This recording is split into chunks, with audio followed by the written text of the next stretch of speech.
3 years ago, when I first walked into this tunnel wearing the same badge, I was fresh out of college with a degree in sports management and dreams bigger than the stadium itself. The job posting had been vague: field operations coordinator, professional sports venue. I'd imagined myself working directly with teams, maybe even players. The reality was quite different. I'd love to know which corner of the globe you're watching from. And if this story speaks to you, make sure to subscribe. Tomorrow's video is one you absolutely can't miss. On my first day, my supervisor, Rick Martinez, had handed me a clipboard and a radio.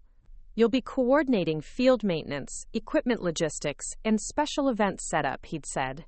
Think of yourself as the person who makes sure everything runs smoothly so the real action can happen. The real action. As if what I did wasn't real. The job involved everything from ensuring the field markings were perfect to coordinating the massive halftime show setups. I worked with lighting crews, sound technicians, and security teams. I knew every inch of the stadium, every protocol, every emergency procedure. But to everyone else, I was just the girl with the clipboard who made sure the Gatorade coolers were in the right place. My college roommate Sarah had been the worst about it. "Jess, you have a business degree from NYU," she'd said during one of our monthly coffee meetups. "You could be working on Wall Street, or at least in Manhattan. Instead, you're basically a glorified janitor." That comment had stung for weeks. Even my parents, bless their hearts, couldn't understand it. My dad, a successful accountant, would introduce me to his friends as, "My daughter Jessica, she works at the stadium." Always with that slight pause before stadium, like he was trying to find a way to make it sound more impressive than it was. "When are you going to apply for something more professional?" my mom would ask every Sunday dinner. "Your cousin David just got promoted to senior analyst at his firm." Cousin David. With his fancy suits and his corner office and his complete inability to organize anything more complex than his sock drawer. But he had a title that sounded important, so clearly he was winning at life. The thing was, I loved my job. I loved the controlled chaos of game day, the split-second decisions, the way everything had to work like clockwork for 80,000 people to have an incredible experience. I loved knowing that when the quarterback threw that perfect touchdown pass, part of what made that moment possible was the work I'd done to ensure the field conditions were absolutely perfect. But try explaining that to people who think success only comes in the form of a corner office and a six-figure salary. The lowest point had come 6 months ago at my high school reunion. I'd been dreading it for weeks, but my best friend from high school, Amanda, had practically dragged me there. "It'll be fun," she'd insisted. "Besides, everyone's going to be impressed that you work for the Giants." She meant well, but she didn't understand that working for the Giants and actually working for the Giants were two very different things. The reunion was held at the Marriott downtown, and within 5 minutes of walking in, I remembered exactly why I'd avoided most of my classmates for the past 10 years. The first person I ran into was Chelsea Morrison, who'd been homecoming queen and was now apparently some kind of marketing executive. "Jessica Chen," she'd squealed, air-kissing me like we'd been best friends instead of complete strangers in high school. "I heard you work at MetLife Stadium. That's so fun. Do you get to meet the players?" "Sometimes," I'd said, which was technically true. I'd coordinated equipment deliveries that had put me in the same room as several players. We exchanged polite nods. "That's amazing! What do you do there?" And there it was, the question I'd been dreading. "I'm a field operations coordinator," I'd said, trying to inject some confidence into my voice. The blank look on her face said everything. "Oh," she'd said, her smile faltering slightly. "That sounds nice." Then Brad Peterson joined our conversation. Brad, who'd peaked in high school as captain of the football team and now sold insurance. Brad, who'd never missed an opportunity to remind everyone that he'd once scored the winning touchdown in the regional championship. "Field operations coordinator," he'd repeated slowly, like he was tasting the words. "So you're like, maintenance?" The word hung in the air like a toxic cloud. "It's more complex than that," I'd started to explain, but Brad had already moved on. "I'm in insurance now," he'd announced proudly. "Just bought my second BMW, company car, you know how it is." I didn't know how it was. My car was a 7-year-old Honda Civic that I'd bought used, and it got me to work just fine. The conversation had continued like that for what felt like hours. Person after person asking what I did, getting that same polite but disappointed expression when I explained, then immediately pivoting to talk about their own supposedly impressive careers. The worst part wasn't even the condescension, it was the pity.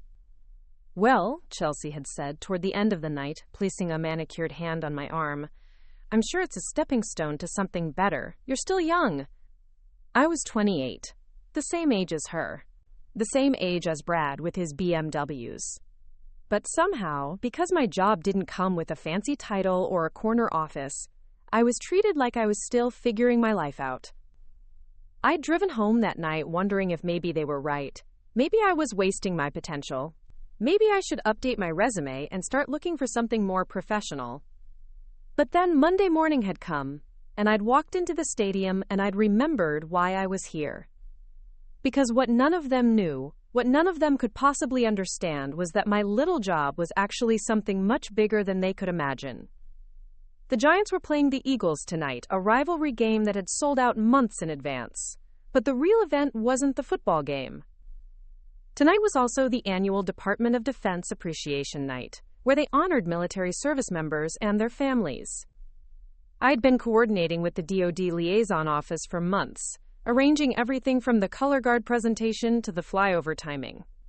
It was complex work that required security clearances, precise scheduling, and coordination with multiple federal agencies. But that wasn't even the real story. The real story was something I'd never told anyone, something I couldn't tell anyone, not until tonight. My radio crackled to life. "Jessica, we need you in the control booth. 5 minutes to halftime prep." I took one last look at my badge, at those 4 words that had caused me so much grief, and smiled. In 42 minutes, 60,000 people were going to learn something that would change everything. They were going to learn that Field Operations Coordinator wasn't just my job title. It was my cover. I started walking toward the control booth, my footsteps echoing in the tunnel.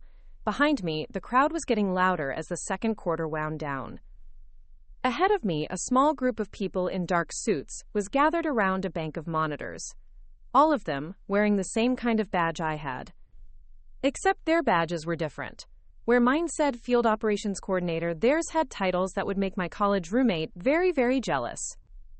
"Agent Chen," one of them nodded as I approached. "Are we ready for the presentation?" I looked at the main monitor, which showed the stadium from above. 60,000 people who had no idea that tonight's halftime show was about to honor someone they'd never heard of for work they'd never know about. "We're ready," I said. In 38 minutes, my face was going to appear on that giant screen, along with a title that would make every person who'd ever called this my little job choke on their words. But first, I had a job to do. The same job I'd been doing for 3 years. The job that had given me the perfect cover for something much more important. The job that had let me save lives while everyone thought I was just the girl with the clipboard. I clipped the radio back to my belt and headed for the control booth. Game time was almost over, but my real work was just beginning. The control booth buzzed with activity as I stepped inside. Banks of monitors displayed every angle of the stadium, from the field-level cameras to the aerial shots that would broadcast to millions of viewers at home. The halftime show was still 23 minutes away, but the preparation had been months in the making. "Chen, thank God you're here," said Director Thompson, a stern woman in her 50s who coordinated all special events. "We've got a situation with the presentation timing." She pointed to one of the screens showing the field, where workers were setting up the massive projection equipment for tonight's ceremony. The Defense Department just confirmed they're running 7 minutes behind schedule. Their convoy hit traffic on the Cross Bronx Expressway. I grabbed the logistics tablet and started recalculating. 7 minutes didn't sound like much, but in live television, it might as well be 7 hours. The broadcast schedule was locked in stone, commercial breaks were pre-sold, and 60,000 ticket holders weren't going to sit patiently while we figured things out. A lot of love and effort went into bringing this story to life. If you're enjoying it, we'd be so grateful if you'd subscribe to our channel. Now, back to where we left off. "What about the backup protocol?" I asked, pulling up the contingency plans I drafted months ago. "That's why we need you," Thompson said. You designed these protocols. You know them better than anyone. This was the part of my job that no one outside this booth understood. When people heard Field Operations Coordinator, they pictured someone with a headset pointing workers toward the right gate. They didn't picture someone who'd spent 2 years earning security clearances, studying threat assessment protocols, and learning how to coordinate with federal agencies. They definitely didn't picture someone who'd graduated summa cum laude from NYU with a double major in international relations and crisis management, then spent 4 years at Quantico before taking this position. My phone rang. Marcus, my ex-boyfriend. I declined the call immediately. He'd been trying to reach me all week, probably because one of his friends had mentioned seeing me on some Department of Defense paperwork. Marcus worked for a government contracting firm, and he had just enough security clearance to be dangerous, but not enough to understand what he was seeing. 3 months ago, he'd shown up at my apartment unannounced, acting like we'd never broken up. I heard some interesting things about your stadium job, he'd said, inviting himself in like he still lived there. Sounds like there might be more to it than you let on. I'd played dumb, which wasn't hard since he'd always assumed I was dumber than him anyway. It's just coordinating events, Marcus, same as always. But his eyes had that calculating look I remembered from when we were dating. Marcus was the kind of person who always thought he was the smartest person in the room, and he'd never quite understood how I'd gotten a job that required the level of security clearance mine did. Come on, Jess, he'd pressed. You can tell me. I've got clearance too. Are you working with federal agencies or something? The irony was almost funny. Here was someone who'd spent 2 years telling me I was wasting my potential, suddenly very interested in my career prospects. You dumped me because you said I had no ambition, I'd reminded him. Now you want inside information about my job? He'd left after that, but not before making it clear he thought I was hiding something important. He wasn't wrong, but he'd never figure out what. Jessica, Thompson's voice snapped me back to the present. We need a decision on the convoy delay. Quote, I looked at the monitors again, watching the organized chaos on the field below. The crew was positioning the massive LED panels that would display tonight's presentation. In 18 minutes, this entire stadium would fall silent as they learned about someone they'd never heard of. Someone who'd spent the last 6 years preventing attacks that never made the news because they never happened. Reroute the convoy through the Holland Tunnel, I said, typing commands into the logistics system. I'll coordinate with the Port Authority to clear a path. We can make up 4 minutes that way. What about the remaining 3 minutes? I pulled up another screen, this one showing the broadcast timeline. We compress the opening remarks and extend the video segment. The story will still get told properly. Thompson nodded, but I could see the stress in her shoulders. She was good at her job, but she'd never handled anything with this level of federal coordination before. For her, this was the biggest event of her career. For me, it was Tuesday. Well, not exactly Tuesday. Tonight was special, even by my standards. My radio buzzed with chatter from the security teams positioned throughout the stadium. Most of it was routine. Reports of drunk fans, minor medical incidents, the usual chaos of a sold-out game. But underneath the normal chatter was something else, a frequency that only certain people had access to. Falcon, this is Nest, came a voice through my earpiece. Package is secure and en route. ETA, 12 minutes. I pressed the response button twice, a signal that meant a message received and understood. No one around me even noticed. The package was a small metal briefcase that contained something worth more than most people's annual salary. Inside were photographs, documents, and a small device that looked like an ordinary thumb drive, but contained classified information that had taken me 3 years to gather. 3 years of maintaining my cover while conducting an investigation that stretched from New York to Eastern Europe. 3 years of being dismissed as a stadium worker, while I tracked down a network of individuals who'd been using sporting events to launder money and funnel resources to hostile foreign governments. The briefcase would be presented tonight as part of the ceremony, though the audience would never know what they were really looking at. To them, it would just be a symbolic gesture honoring military service. To the handful of people who knew the truth, it represented the conclusion of one of the most complex counterintelligence operations in recent history. An operation I'd led from this very control booth, using my stadium access to coordinate with agents across multiple countries. 5 minutes to halftime, announced the voice from the broadcast booth. I watched the monitors as players jogged toward the tunnel, their breath visible in the cold November air. The crowd was already getting restless, eager for whatever entertainment would fill the next 20 minutes. They had no idea they were about to witness something historic. My phone buzzed again. This time it was a text from Amanda, my high school friend who'd convinced me to go to that disastrous reunion. Watching the game, can you get me field passes next time? Would love to meet some players. I almost laughed. Amanda, like everyone else, thought my job was about access to celebrities. She had no idea that the most famous person I'd ever worked with wasn't a football player or a pop star. It was someone whose name appeared in classified briefings that went directly to the Pentagon. Someone whose existence was so sensitive that acknowledging them publicly had required approval from 3 different agencies and the personal sign-off of 2 cabinet members. 2 minutes to halftime. The energy in the control booth shifted. This was the moment we'd all been preparing for, when months of planning would either come together perfectly or fall apart spectacularly. I pulled up the final checklist on my tablet. Everything was green. The LED panels were positioned correctly, the audio system was calibrated, and the security perimeter was locked down tighter than a presidential visit.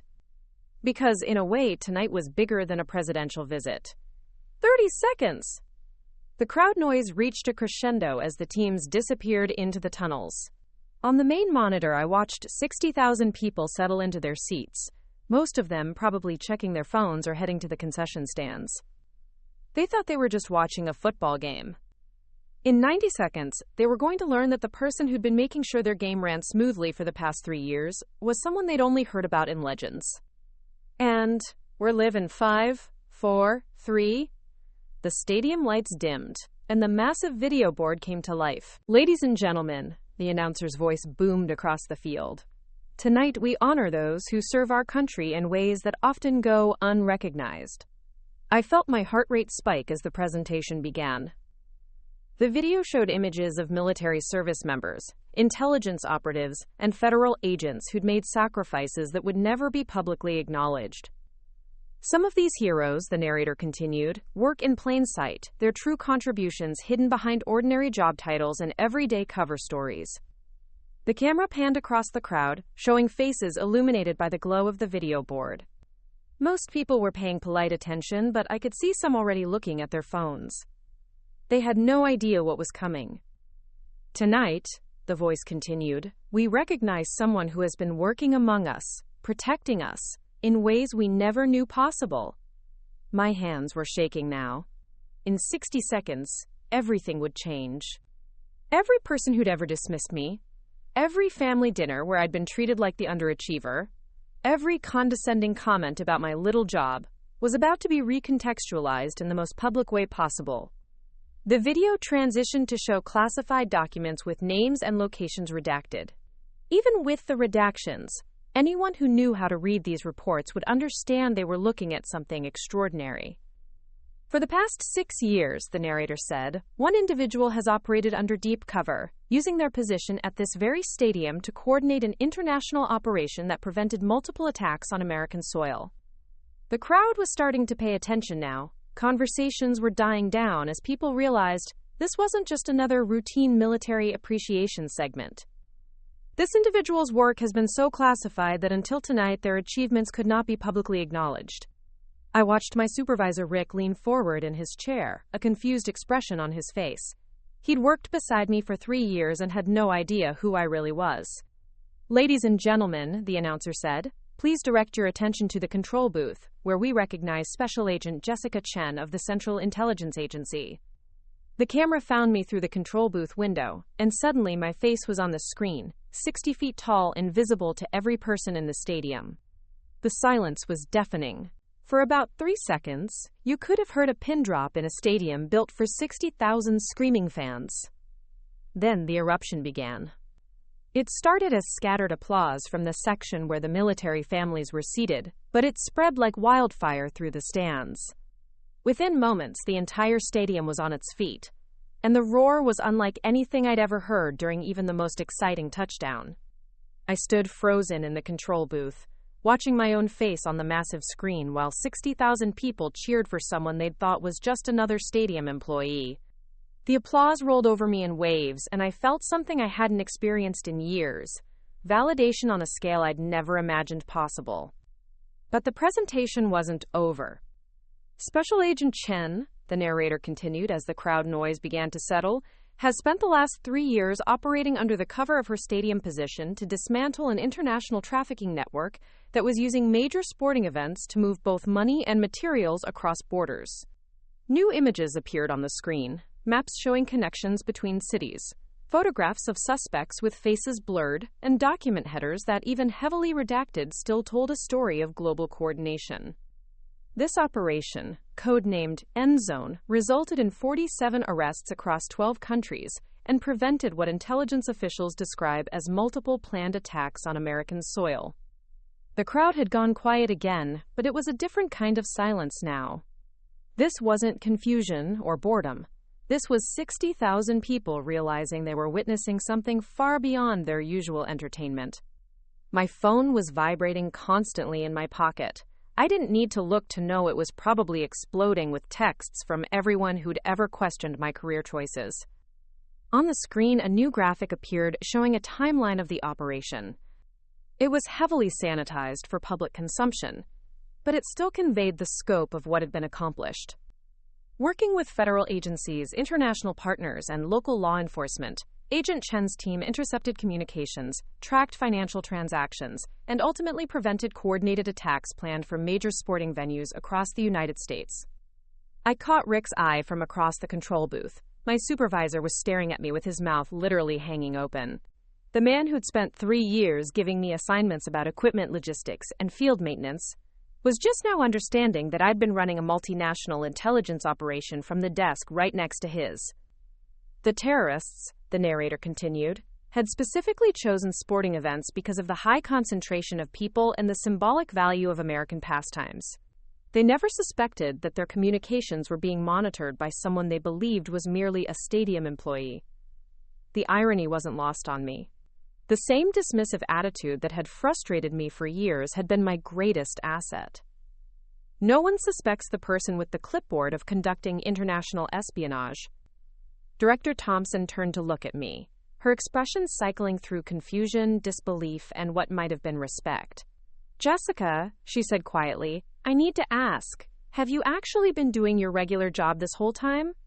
I nodded. Every single day.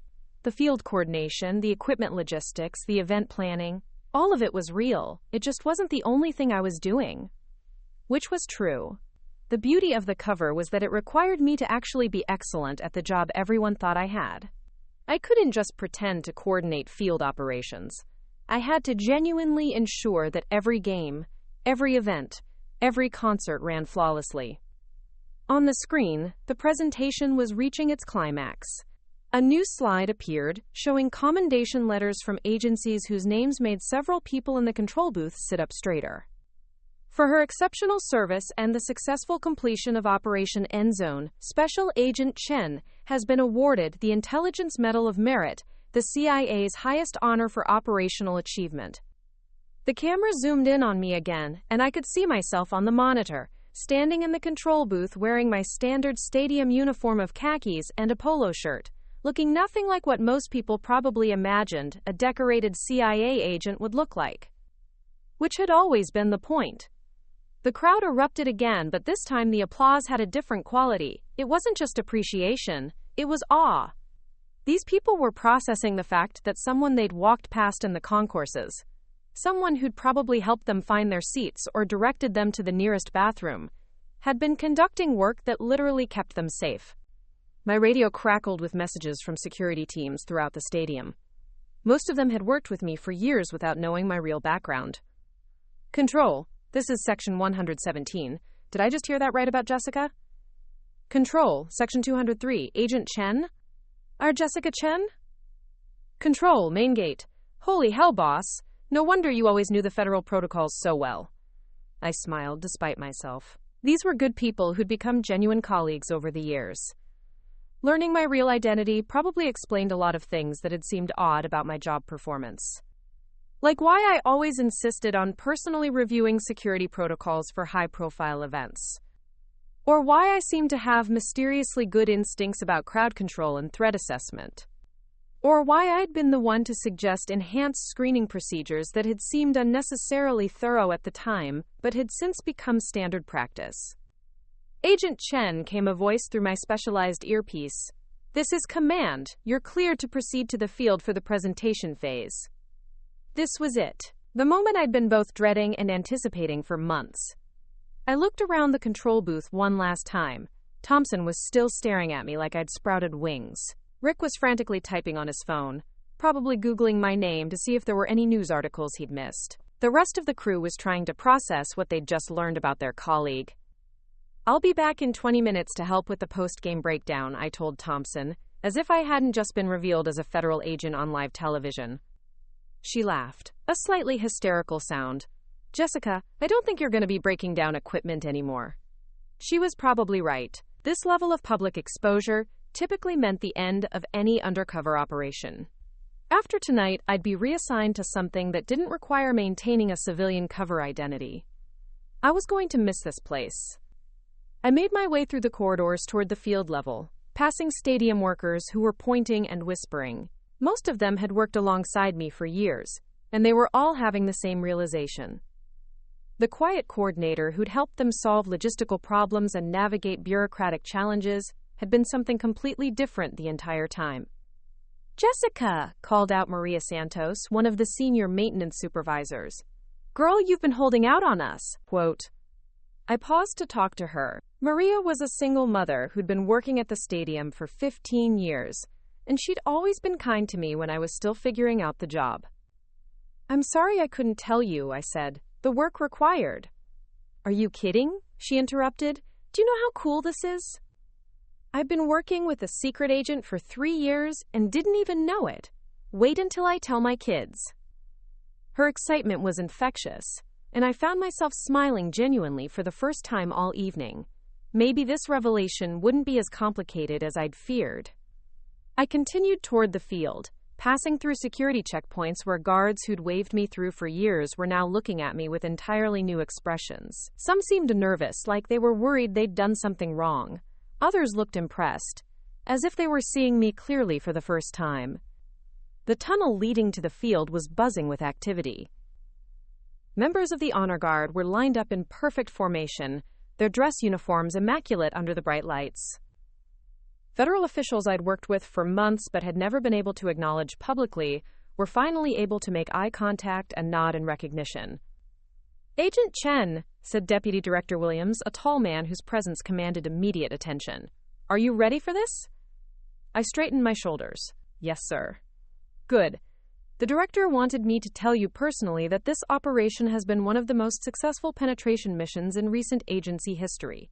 Your ability to maintain cover while conducting active intelligence work has been remarkable. Coming from Williams, that was high praise. The man had been with the agency for 25 years and had probably forgotten more about intelligence work than most people would ever learn. Thank you, sir. Though I have to say, the hardest part wasn't the intelligence work.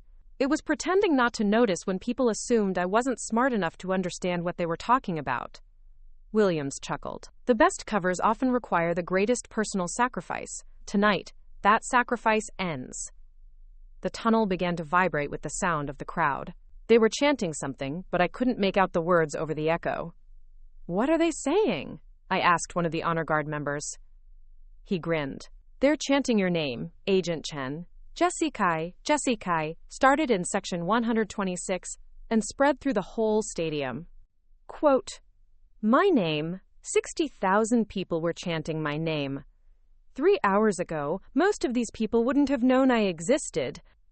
The ones who did know me thought I was just another stadium employee, invisible and insignificant. Now they were chanting my name like I'd just scored the winning touchdown. It's time, Williams said, gesturing toward the field entrance. I took a deep breath and stepped out of the tunnel and into the lights. The roar hit me like a physical force, waves of sound washing over me as I walked across the field toward the presentation platform.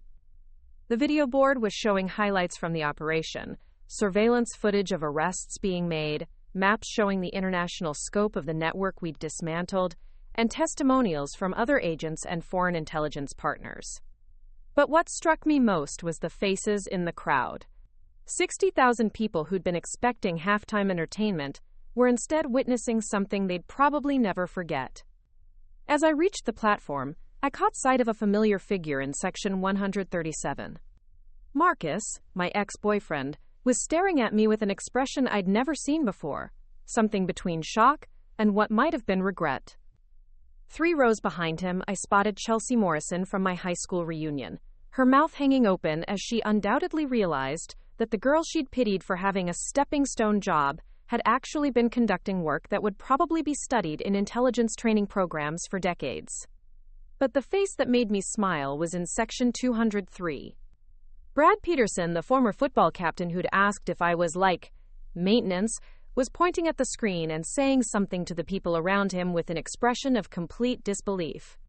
I wondered if he was still proud of his company, BMW. The ceremony was about to begin, but the real show was just getting started. Because what the crowd didn't know yet was that the presentation they'd just watched was only the beginning of tonight's revelations. The briefcase was waiting on the platform, and inside it was evidence of something that would make Operation Endzone look like a warm-up exercise. The platform felt surreal under the stadium lights, like standing at the center of the universe while 60,000 people watched every move. Deputy Director Williams approached the podium, his presence commanding immediate silence from the crowd.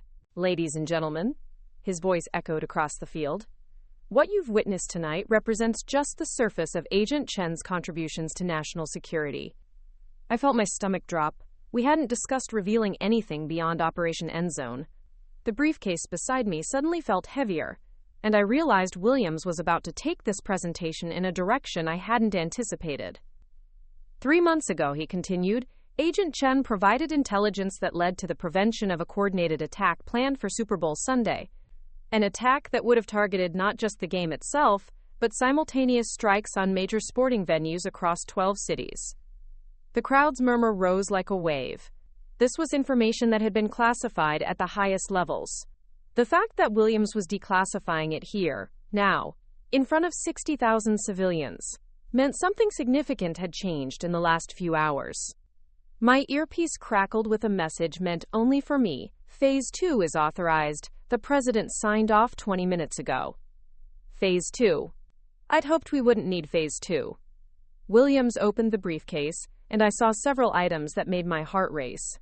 Along with the commendation materials, there were photographs I'd taken during undercover work in Prague 6 months ago, documents that proved connections between the trafficking network and state-sponsored terrorism, and a small device that contained encrypted communications we'd intercepted from cells operating in 7 countries. But there was something else in the briefcase that shouldn't have been there, a tablet displaying real-time intelligence feeds that were currently active. Agent Chen's work didn't end with Operation Endzone, Williams announced. Tonight, as we speak, coordinated arrests are taking place in London, Berlin, Prague, and Istanbul, based on intelligence she gathered, while maintaining her cover at this stadium. The giant screen switched to a live satellite feed, showing what looked like coordinated law enforcement operations in multiple time zones. Even with the image quality reduced for public viewing, it was clear that major arrests were happening in real time. The network Agent Chen infiltrated, Williams continued, was planning to use tonight's game as a testing ground for new methods of communication and coordination. They chose this venue specifically because they believed their surveillance of stadium operations had identified all potential security threats. I watched the crowd process this information. These people had come to watch football, and instead they were learning that they'd been sitting in the middle of an active counterterrorism operation. They never suspected, Williams said, looking directly at me, that their most dangerous opponent was the person they assumed was merely managing equipment schedules. My phone buzzed with what had to be the 100th message of the evening. This time, I glanced at it and saw a text from my sister Rebecca that made me smile despite everything. Jessica Chen, what the actual hell? Mom is crying and Dad is on the phone with everyone he's ever met. Call us right now.